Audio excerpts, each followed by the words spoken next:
Das coisas boas que eu me lembro da agricultura, ainda tenho hoje saudades e tenho o cheiro da palha do arroz. Quando debulhávamos arroz na eira do meu avô, essa palha de arroz era estendida nos caminhos para secar, para dar ao gado depois, não é? Para fazer as medas de palha, para depois darmos ao gado durante o inverno. E lembro-me, e a saudade que tenho, das muitas saudades que tenho, uma delas é essa. Ao virar a palha do arroz para secar com uma cana, vinha um cheiro agradabilíssimo, um cheiro que ainda hoje noto esse cheiro. É com saudade que eu falo sobre isto, com saudade.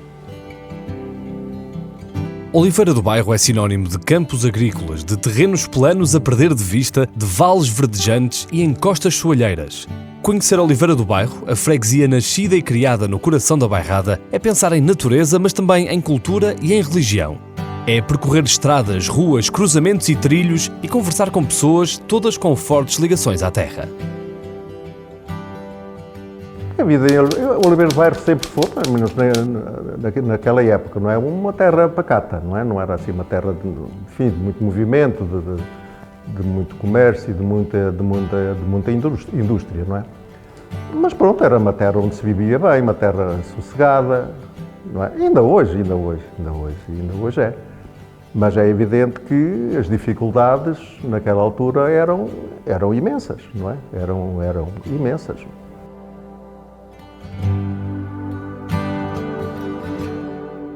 A freguesia de Oliveira do Bairro é conhecida pelas marinhas de arroz e pelo milho, pelas vinhas e matas e pelos rios e ribeiros que atravessam todo o território. São estes ribeiros que possibilitam uma natureza ímpar, como é exemplo a presença das cegonhas brancas na zona do Val do Sértima. Já estávamos convencidos, mas fomos à procura da maior riqueza desta freguesia, as pessoas. Conversámos com alguns oliveirenses sobre este lugar de outrora e todos partilharam a sua primeira memória. A primeira memória, olha, foi o meu pai tinha máquinas de malhar arroz e milho e tinha amós, que antes dos antigos, a malta velhota, cada um fabricava as suas terras, com o gado. E eu comecei a descascar arroz com os meus 7 anos. O meu pai. Lá comecei a descascar arroz, descascava para os labradores, que era a alimentação deles, não havia supermercados, havia as lojas. E então eu comecei, depois, mais tarde, quando tinha os meus 9 anos, 8 anos, comecei a malhar milho, com um burro que ele tinha. Era puxado com o burro, a malhadeira. Corríamos aqui o cercal, murta, repolão, corríamos. Ele é que tinha as únicas máquinas, era ele. E depois, mais tarde, comecei a andar com as máquinas de arroz que ele tinha empregados. Mas eu andava à par deles. Ouvimos o José Santos, o Zé Manhoso, como gosta de ser tratado pelos amigos, a recordar os tempos de criança em que o dia era passado a ajudar o pai a descascar arroz. Depois foi a vez do Álvaro Costa, um barbeiro aposentado que, com a voz embargada, nos conta uma infância marcada pela miséria. É precisamente a guerra de 39-45 que eu tinha pouca idade e aquilo era muito difícil de enfrentar. Muitos irmãos, muita miséria por aí, regedores que não sabiam, não tinham jeito para ser regedores, dificuldades para toda a gente, assaltos constantes, com a própria Guarda Republicana ainda com pouca instrução e nós a sermos vítimas de tudo isso, e fome. Roupa no frio era a mesma do tempo do calor. É evidente que todos sofríamos Havia aquelas pessoas que tinham mais terras, que cultivavam e que fugiam um pouco da miscuidade e da miséria, tinham mais e também contribuíam para que a gente não sofresse tanto, mas eram tempos muito difíceis.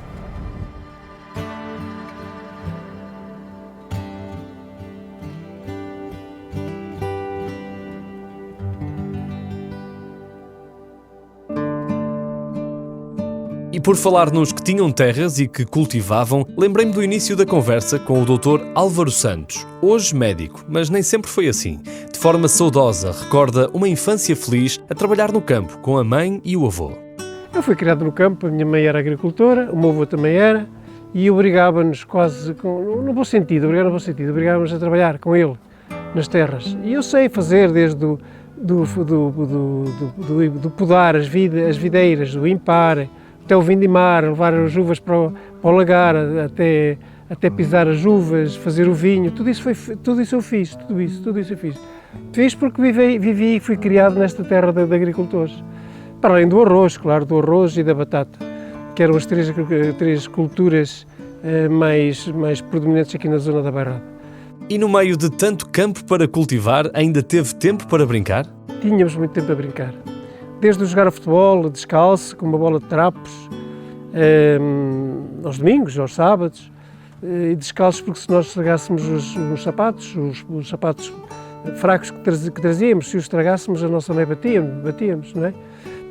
Jogávamos descalço, dávamos cabo dos dedos, dos pés, portanto, desde jogar a bola até ir para o rio nadar, até ir aos pardais, aos poços, naquela altura havia toda a terra de cultivo, tinha o seu poço, e esses poços, os pardais iam para lá, nidar, claro, fazer o seu ninho e faziam buracos nos adobos, e nós à noite íamos para lá e dávamos um barulho, levávamos um gasómetro, que era uma fonte de luz muito forte, muito potente, e a fazer barulho no poço, os pardais vinham de encontro à luz, nós agarrávamos uns pardais, torcíamos o pescoço do pardal, punhamos dentro de um saco, trabalho para a nossa mãe, para as nossas mães, as mães dos outros rapazes, que teriam que depenar os pardais no dia seguinte para depois comermos com arroz, às vezes enfiados num pau de loureiro, que era muito bom, assagem da brasa, era muito bom. Enfim, até durante a noite irmos roubar fruta para comer, até durante o dia, quando íamos à escola, irmos para casa de uns amigos, fritar carne gorda de porco com cebola para comermos. Tudo isso foram brincadeiras que fizemos, todas essas brincadeiras. Andávamos a jogar a bola na estrada, porque só passava um carro em meia hora ou de hora a hora, e a gente fazia umas balizas ali na estrada. O alcatrão era pouco, era mais covas do que alcatrão, mais buracos que alcatrão. E quando os carros passavam, andavam aos zigue-zagues para fugir aos buracos. E a gente lá ia jogando a bola naquilo, de vez em quando a bola voltava para trás porque batia naturalmente nos buracos. Não é? E também as bolas às vezes não eram bolas de borracha, nem de couro, nem nada. Eram mais feitas das meias das nossas irmãs, que também dava.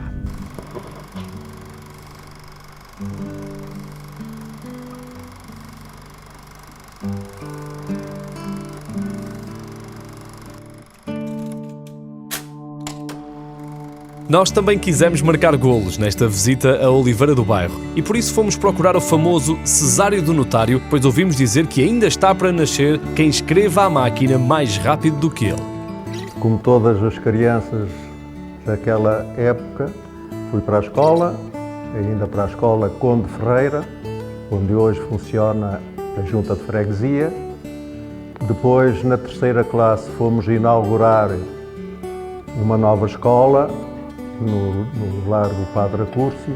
Depois da escola, pronto, havia quem arranjasse empregos, não é? Oliveira do Bairro não era uma terra onde houvesse muita indústria e comércio, portanto, a juventude daquele tempo recorria às localidades vizinhas. Eu próprio fui a pé para Sangalhos, ia e vinha a pé para uma serração que estava agregada a umas caves. Passado algum tempo, houve possibilidade de eu ir para o notário, fazer um recado, praticar, escrever à máquina. Então comecei por ir a trabalhar, porque era muito melhor estar no notário do que andar a correr para Sangalhos a pé e com a padiola. Pronto, ali fui andando, até que depois fui contratado quando fiz 18 anos.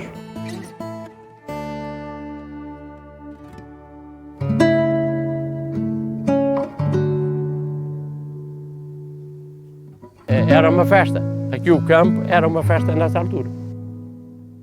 O campo nessa altura era uma festa. Que frase tão bonita, Zé Manhoso. E hoje em dia, mudou muita coisa? Conte-nos tudo.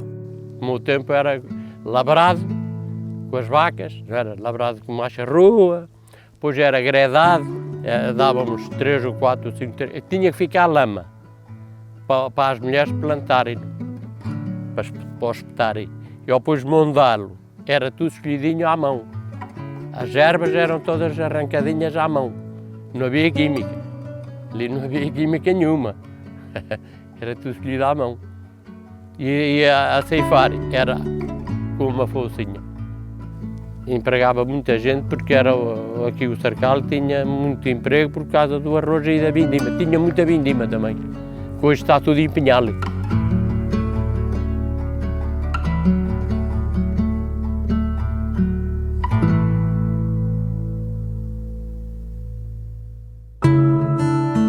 Naquele tempo os empregos não abundavam e o que existia era na agricultura, mas nem todos queriam viver do que a terra dá.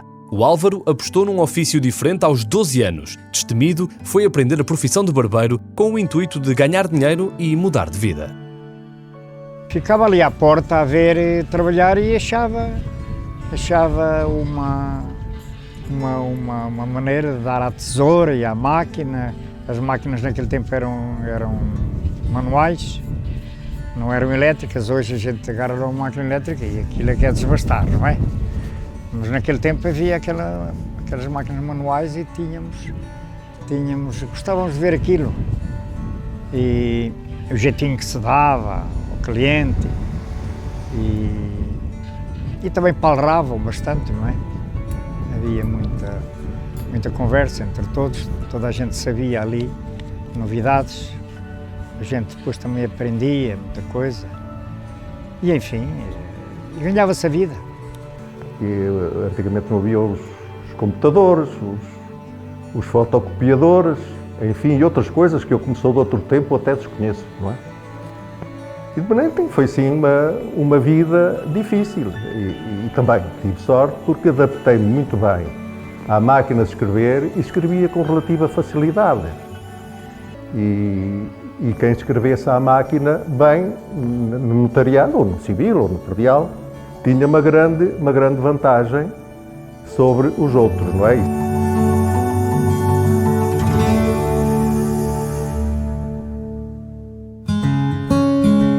O que eu sei é que nos prometeram muitas cegonhas brancas em Oliveira do Bairro e sempre que íamos à procura delas, escondiam-se. Mas valeu-nos o Zé Manhoso, que as conhece como ninguém, e nos explicou esta fauna tão valiosa. No tempo, quando eles andam a lavrarem, elas vêm cá a criarem. E no tempo, quando eles andam a lavrarem, lá encontram mais bicharada, que só comem bicharada. As arrãs desapareceram. Elas comem arrãs, comem tudo. Isto, antigamente, quando eu tinha meus 17, 20 anos, e mesmo depois casado, isto à noite, em maio, quando o tempo começava a aquecer, isto aqui era uma festa de arrãs, a cantarem de noite. Isto era muito engraçado. Vinha muita malta de longe ver só assim à noitinha, ver as arrãs a cantarem. Concertos de rãs. Quem diria que era a própria natureza a entreter as noites de verão da mocidade?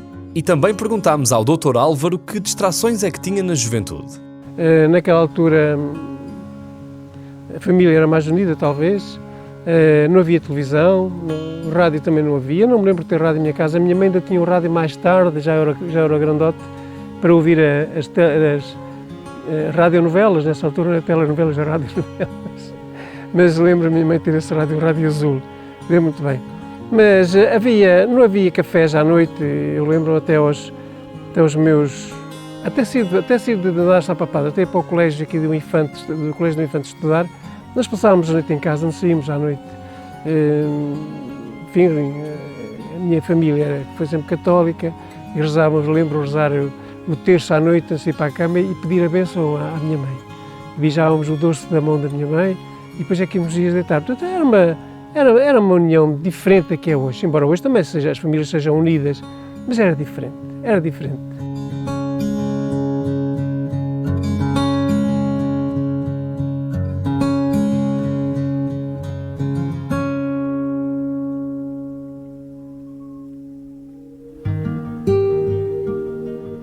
Toda a gente sabe que os barbeiros são também conselheiros. Lâmina e língua sempre afiadas na hora de ouvir sobre amores e traições, amigos e chapadões. Era ele contar-nos as coisas e a gente depois reproduzia-as para outros clientes, mas não utilizávamos o nome de ninguém. Porque sabíamos que aquilo ia dar faísca e então há que pôr lá uns códigos, não é? Muitas coisas que apareciam por aí que tínhamos a fama de sermos nós a contar. Esqueciam-se das cabeleireiras, esqueciam-se das fontes, que ainda havia por aí fontes onde se juntavam, e esqueciam-se dessas pessoas. À saída das igrejas, nos campos, a trabalhar, tudo isso cortava-se um bocado. Agora nós éramos os desgraçados.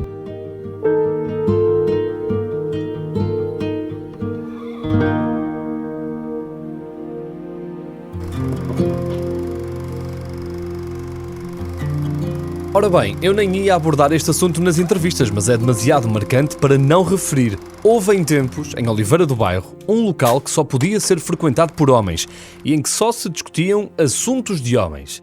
Sim, eu sei que ainda acham que estou a falar do Salão do Álvaro, mas não, estou a falar da Praça Vermelha e não tem nada a ver com aquela praça na Rússia.